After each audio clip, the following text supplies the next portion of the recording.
सुमित्रा नंदन पंत छायावाद के प्रमुख कवि माने जाते हैं, ये आपको पता है अच्छी तरह से।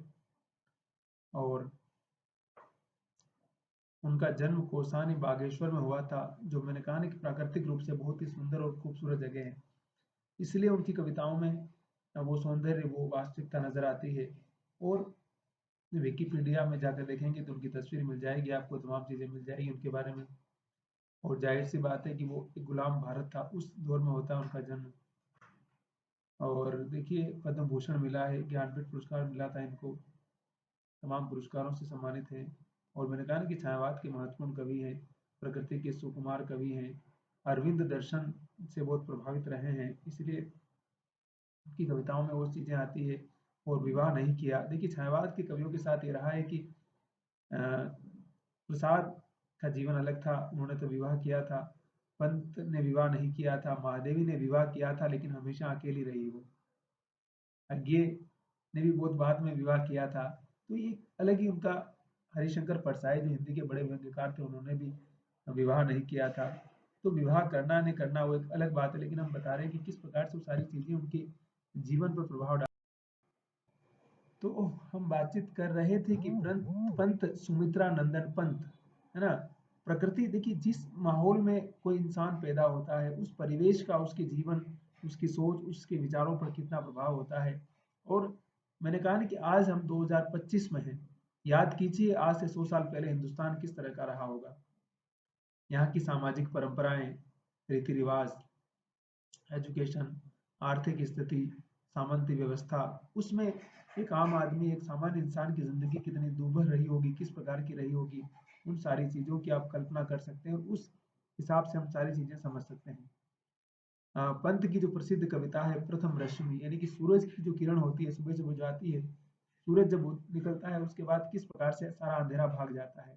तो प्रथम रश्मि के माध्यम से पंत बहुत सारी चीज़ों के बारे में कहते हैं और किस प्रकार से वो जीवन में उजाले का भी सूचक है, जीवन में नया होने का भी सूचक है, नई संभावनाओं का भी सूचक है। तो पंत या प्रकृति जीवन का एक अमूल्य बहुमूल्य हिस्सा बनकर आती है, इसलिए भी हम समझ सकते हैं कि पंत का कितना बड़ा योगदान है। और मैंने कहा ना, किसी कवि को समझने के लिए उसके युग को समझना, उसकी सोच को समझना सबसे महत्वपूर्ण होता है। हरिवंश राय बच्चन साहब, सुमित्रा नंदन पंत, नीरज, तमाम लोग थे उस दौर में। और कहीं न कहीं छायावादी कविता आपको पता ही है कि राष्ट्रीय काव्यधारा के साथ जुड़ती है। तो ये सारी पृष्ठभूमि मैं इसलिए बता रहा हूँ कि ताकि आप समझ पाएँ उन सारी चीज़ों को। वैसे हमने बहुत सारे वीडियो में इन सारी चीज़ों को बताने का अ, हर बार कुछ-कुछ अलग-अलग तरीके से प्रयास किया है, लेकिन हो सकता है कि कुछ मिसकंसेप्शन भी हो सकता है, तो उस कंसेप्शन को क्लियर करना बहुत ज़रूरी है। तो कविता है कि प्रथम रश्मि का आना रंगीणी, तूने कैसे पहचाना, कहाँ कहाँ है बाल विहंगिनी, पाया तूने वह गाना। सोई थी तू स्वप्न नीड़ में, पंखों के सुख में छिपकर, ऊँग रहे थे घूम द्वार पर प्रहरी से जुगनू नाना। शशि किरणों से उतर उतर कर मुँह पर काम रूप नभचर, चुभ नवल कलियों का मृदु मुख, सिखा रहे थे मुस्काना, सिखा रहे थे मुस्काना। स्नेहहीन तारों के दीपक श्वास शून्य थे, तरु के पात विचर रहे थे स्वप्न अवनि में, तब ने था मंडप ताना। कूक उठी सहसा तरुवासिनी, गा तू स्वागत का गाना, किसने तुझको अंतर्यामिनी, बतलाया उसका आना, बतलाया उसका आना। इतनी सी कविता है बस। मतलब जब सूरज की किरण आती है तो चिड़िया किस प्रकार से अपना सुर गाती है, राग गाती है। और कहते हैं ना कि मुर्गा बोलता है, वही वाली कि मतलब एक प्रभात के बारे में किस प्रकार से आगाज करती है। तो प्रकृति का अपना एक संगीत है, प्रकृति का अपना एक लय है, प्रकृति का अपना एक संसार है। और कवि क्या कह रहा है, बहुत ही सिंपल कविता है, लेकिन बहुत ही गंभीर और बहुत ही गहरे अर्थों को हमारे सामने अभिव्यक्त करने वाली कविता है ना। इसलिए भी इस कविता का बहुत ज्यादा इम्पोर्टेंस है। जो कविता हम पढ़ रहे थे या पढ़ रहे हैं प्रथम रश्मि, वो 1919 में लिखी हुई है। और वो वीणा जो उनका कविता संग्रह है 1927 में जो प्रकाशित हुआ था, उस संग्रह में प्रकाशित हुई थी। तो उस लिहाज से भी ये कविता बहुत ही महत्वपूर्ण है, इस कविता का बहुत महत्वपूर्ण स्थान है। और हम चर्चा करेंगे विस्तार से कि किस प्रकार से सूरज की पहली किरण आती है और चिड़िया चहचहाना शुरू कर देती है और कहाँ-कहाँ से बाल है नहीं, मतलब बालिका की तरह है ना। कह रहे हैं कि तुमने गाना कहाँ सीखा? तू तो किसी सपनों में सोई हुई थी, किसी नीड़ में, किसी घोंसले में, और पंखों और तुमने क्या पहन रखा था? पंख ओढ़ रखे थे तुमने और ऊँघ रहे थे और तुम्हारे आस-पास सिर्फ जुगनू घूम रहे थे, क्योंकि रात के समय में पहरा, ऐसे लगता है कि जुगनू तुम्हारे लिए पहरा दे रहे हैं, प्रहरी का काम कर रहे हैं। उस प्रकार से कवि कह रहा है। और रात का समय है और चांदनी रात है। देखिए चांदनी रात, हम जो शहरों में रहते हैं ना लोग, हम प्रकृति के साथ का जुड़ाव भूल चुके हैं। हमें पता ही नहीं है कि चाँद कब आता है, पूर्णिमासी कब आती है और अमावस्या कब आती है, और कब आम की मंजरियाँ आती है, कब गर्मी आती है, कब सर्दी आती है, और कब बारिश की वो पहली बारिश आती है, आषाढ़ के एक दिन वाली बारिश। वो सारी चीज़ें हमारी ज़िंदगी से बाहर हो गई है। इसीलिए जो शहर की ज़िंदगी है ना, वो अजीब तरह की ज़िंदगी है। वहाँ सब कुछ लगता है कि एक ही सा चल रहा है। अभी वसंत चल रहा है, लेकिन हमें पता ही नहीं कि वसंत का मौसम चल रहा है, क्योंकि हमें तो ऑफिस जाना और आना बस, और एक दिन भर धूल खाना, ट्रैफिक में रहना, और सारी नाक में धूल ही धूल जा रही है बस।